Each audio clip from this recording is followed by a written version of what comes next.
Mutakhir dah jam 4. Mutakhir dah jam 4. Muhayyad dah jam 1. Assalamualaikum dan salam sejahtera. Pagi ni saya masih berada di kampus utama USM Pulau Pinang. Selepas sarapan pagi, saya berpeluang untuk mengikut Datuk Profesor menghantar anak-anaknya berlatih bermain bola sepak di sebuah padang yang dikenali sebagai Padang Kopa yang terletak di dalam kampus USM ni. Padang Kopa ni dilengkapi dengan rumput sintetik yang mempunyai corak berbelang hijau. Jika kita lihat daripada atas bukit, memang cantik. Sangat luas, sarjana mata memandang. Padang Kopa ni dijaga dan diselenggara dengan baik. Ia turut dibuka kepada orang awam dengan kadar sewaan yang berpatutan. Kemudian saya dibawa oleh Datuk Naib Chancellor melawat kawasan di sekitar kampus dengan menaiki kereta. Banyak tempat-tempat dan bangunan yang menarik untuk kita lawati di kampus USM ni.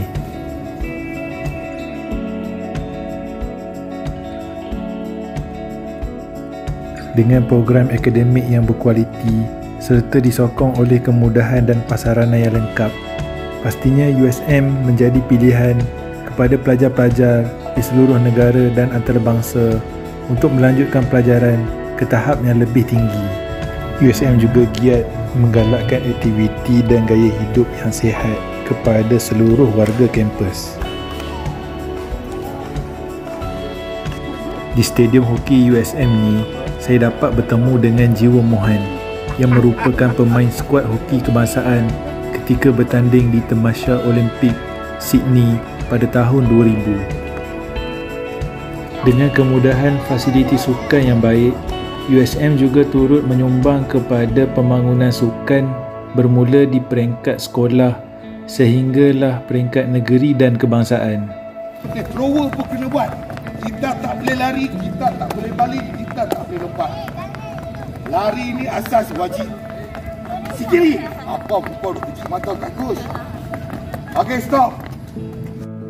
Walaupun USM dikelilingi kawasan pembangunan pesat dan perindustrian, namun USM masih mengekalkan ekosistem alam sekitar dengan baik. Kita boleh lihat hampir di seluruh kawasan kampus USM ni dikelilingi oleh pokok-pokok yang menghijau. Kita boleh dengar kicauan burung dengan jelas di sini.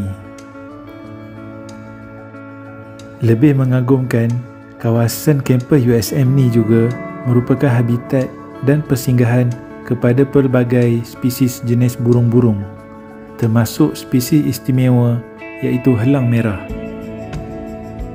Kawasan kampus USM ni juga turut ditanam dengan pokok buah-buahan. Kita juga boleh lihat bangunan-bangunan lama yang mempunyai nilai-nilai sejarah masih dikekalkan dan dijaga dengan baik. Bangunan-bangunan di USM ni pasti akan menjadi nostalgia kepada pelajar-pelajar setelah menamatkan pelajaran di sini. Terima kasih yang tidak terhingga kepada Datuk Naib Chancellor dan keluarga kerana sudi menerima kunjungan saya ketika berada di kampus USM ni.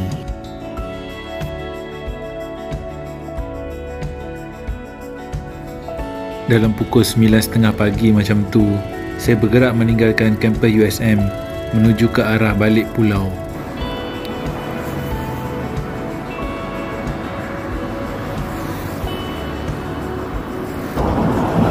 Bayan lepas. Kita boleh lihat terdapat banyak kilang-kilang di kawasan perindustrian Bayan Lepas ni.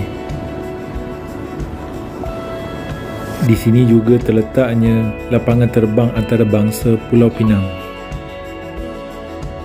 Dalam pukul 10.30 macam tu, saya singgah sebentar berehat di kawasan Teluk Kumba. Tanah lapang lintang Teluk Kumba. Tak boleh pergi kelut? Ha? Oh, minyak tokek tak main tak? Oi, kuat juga ni noh. Abang ni kuat. Pada panitan minggan. Pada tu rasi. Jadi tang tu.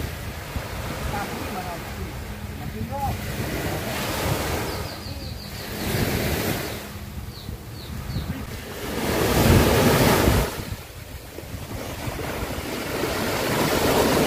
Masalah. Susah nak kerja. Susah nak aja. Oh. Ni buka udang ah? Oh, bukan udang. Ini buat menai. Kawan saya buat menai. Oh. Abang tanya ada member nak menai dia. Pergi mana? Oh, menai. Pergi pulau tu lah, pulau depan. Oh, Pulau Kendi. Ramai juga depa yang mati duk pergi pancing kan. Ha. Ada ikan tau. Ada ikan lah. Ni nak rapat kebut, payah eh? Boleh. Boleh eh? Boleh. Tak lah, tak. Ha. Yalah. Ini pesen ni depa buang. Nak khabar susah. Ha? Pesen ni depa buang kan. Ha. Dia ada pasang belakang ni nak khabar susah. Nak bonek minyak susah sikit. Oh. Kalau macam pesen nama macam ni biru je ni kan. Dia senang. Oh, petai biru je ni? Pesen ni senang. Oh. Elok bot dah. Ubat lah. Dulu kita kayu kan dulu. Dulu kayu lah. Ya. Macam kau main makan ni kan. Tak kena bubur makan. Kalau bubur semua. Dah semua fiber gelas lah. Kalau bubur kan. Fiber mudah, dia tak keput. Tak pun. Tahan lama. Tak lama. Tu macam konsorsium ni kan. Berapa tahun dah sebelum tsunami. Sebelum tsunami? 2004 dah buat dah.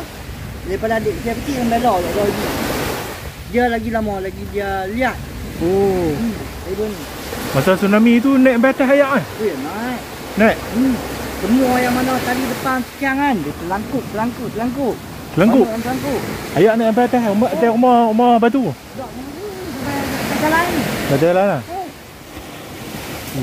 Bot-bot semua naik batas? Kira but apa? Yang setengah yang tali putih, yang terlangkup pun ada. Oh. Nasib baik saya punya mentua punya fiber. Dia putih tali belakang. Bila putih tali belakang, dia ikut alun lah. Dia putih keluar. Okay, Abang Saleh jumpa lagi. Ya. Terima kasih banyak ah.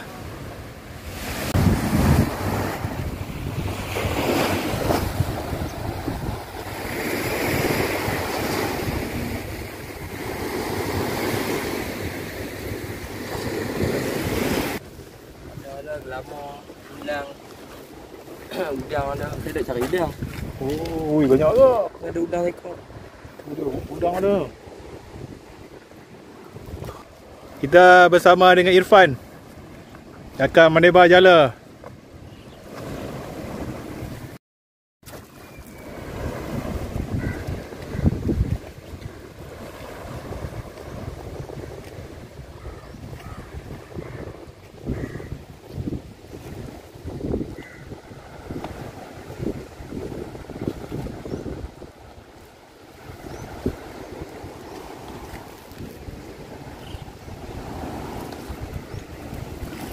Tu dah.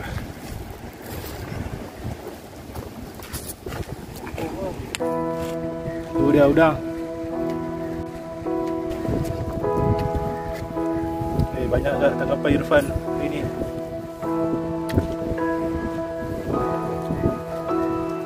Besar kat udang dah tu.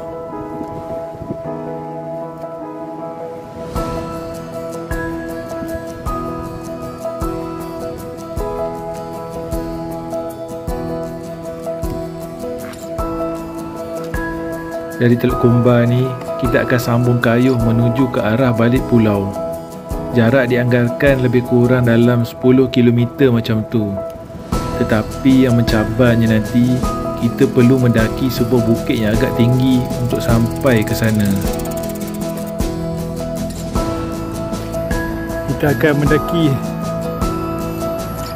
Tu dia. Tu. Jagi lah, ada kat atas ni.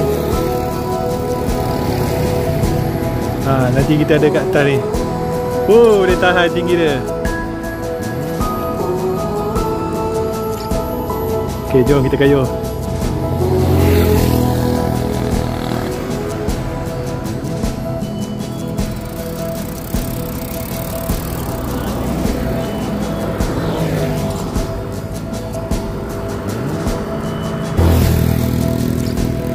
Okey, itu dia tempat kita berhenti tadi.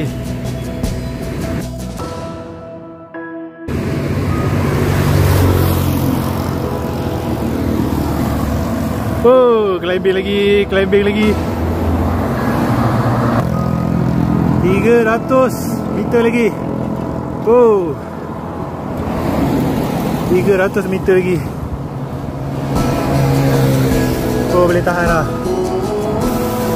Oh, lega. Alhamdulillah, turun bukit.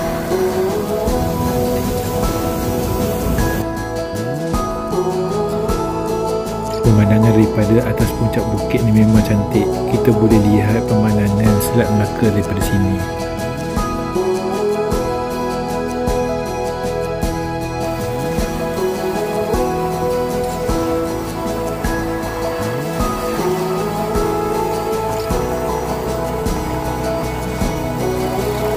Itu dia, balik pulau.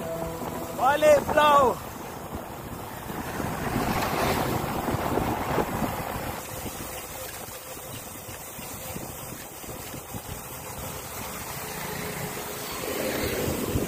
Saya tiba di balik pulau lebih kurang pukul 12 tengah hari. Dengan cuaca yang begitu panas, saya berhenti rehat sebentar di 7E di pekan balik pulau. Daripada Teluk Kumbar, saya mengambil masa kira-kira 2 jam untuk sampai ke sini. Dengan bantuan penduduk di sini, saya mencari sebuah mural lukisan yang sangat unik. Ia terletak di tengah-tengah sawah padi. Di sini kita boleh lihat sawah padi yang hijau kekuning-kuningan. Baru saya tahu di balik pulau ni terdapat kawasan tanaman padi yang diusahakan oleh penduduk tempatan.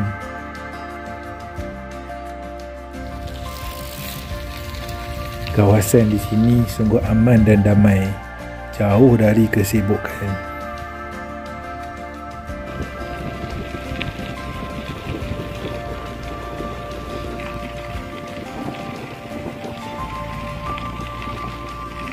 Akhirnya saya jumpa juga dengan mural lukisan tu. Ia terletak betul-betul di tengah sawah padi.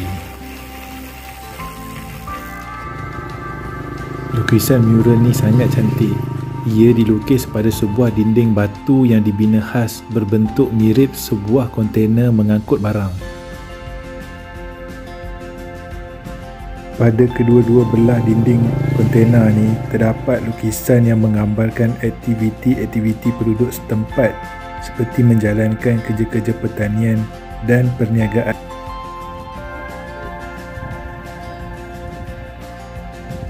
Daripada kontena ni, kita boleh lihat pemandangan rumah-rumah yang terletak berhampiran kawasan sawah padi. Ia kelihatan begitu tenang, aman dan damai.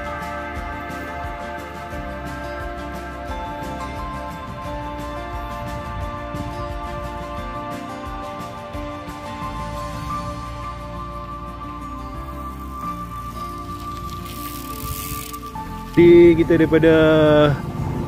daripada tempat lukisan tu, batu lukisan tu. Okay, bila keluar ni jumpa satu kedai ni lah. Kita berhenti minum dulu.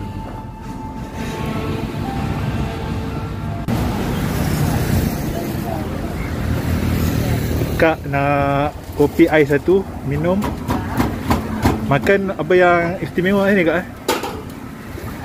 Tak tahu lah, selalu orang beli ni nasi ayam penyet, bakso. Nasi ayam penyet, bakso. Laksa ada laksa? Orang makan. Laksa makan. Saya nak laksa, bagi saya laksa lah satu. Laksa satu. Laksa Penang ke? Orang duduk Penang, laksa Penang. Kedai ni dekat mana Kak? Jalan Sungai Nipah. Okey. Nama apa kedai nama? Warung Tepi Mendang. So kalau kita nak pergi tengok batu yang ada lukisan tu, akan lalu kedai akak ni. Kita boleh singgah. Okay, kita try laksa dia. Okay, kita akan cuba laksa dengan kopi ais. Yang best dia, kita akan makan sambil menghadap view sawah padi.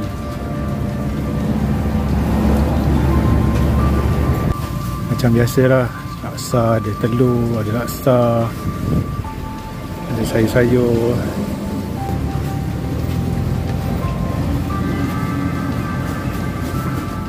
Otak udang pula.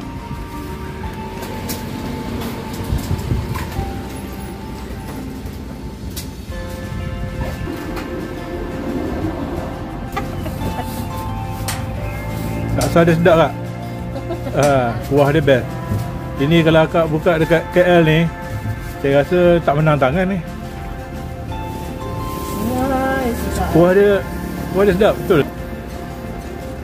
Lain negeri lain lah dia rasa. Warung tepi bendang rezeki. Dalam pukul 1 macam tu, kita teruskan perjalanan menghala ke pekan kongsi di balik pulau ni untuk melihat lukisan-lukisan mural yang terdapat di sini. Nama pekan kongsi dikatakan berasal dari nama rumah panjang yang dipanggil kongsi yang didiami oleh buruh-buruh berbangsa Cina suatu ketika dahulu. Jalan raya di sini agak sempit dan sesak. Lukisan mural ini berkisah tentang seorang nelayan tua sedang membaiki pukat. Ia dilukis oleh Julia Volkova, seorang street artist dari Rusia, sekitar Disember 2015. Kita boleh asyik melihat lukisan ini. Ia seolah-olah hidup. Ini adalah Encik Muyandi, bapa kepada 3 orang anak. Beliau adalah seorang penjual roti Bengali bermotosikal di sekitar balik pulau ni sejak lebih 35 tahun yang lalu. Mural ini diinspirasikan daripada kegigihan beliau berniaga menjual roti kepada penduduk-penduduk di sekitar balik pulau ni. Di persimpangan bulatan balik pulau ni terdapat sebuah monumen bersejarah. Monumen ini dibina oleh Encik Koh Seng Tat, seorang peniaga Hakka yang kaya sekitar tahun 1882 sempena lawatan Gubernur Melaka Sir Frederick Well ke balik pulau pada ketika itu. Monumen warisan ini dilengkapi 2 palung air bagi membekalkan air kepada kuda dan lembu. Pada masa dahulu, kereta kuda dan kereta lembu merupakan pengangkutan yang utama. Terdapat air yang memancut ke dalam palung melalui kepala singa di bawah monumen ni. Kerja-kerja menaik taraf telah dijalankan oleh Majlis Bandaraya Pulau Pinang sekitar Disember tahun 2020 dan siap sepenuhnya pada April tahun 2021. Terima kasih kerana sudi menonton video ini sehingga ke penghujungnya. Sampai kita bertemu lagi di episod yang akan datang. Terima kasih. Assalamualaikum.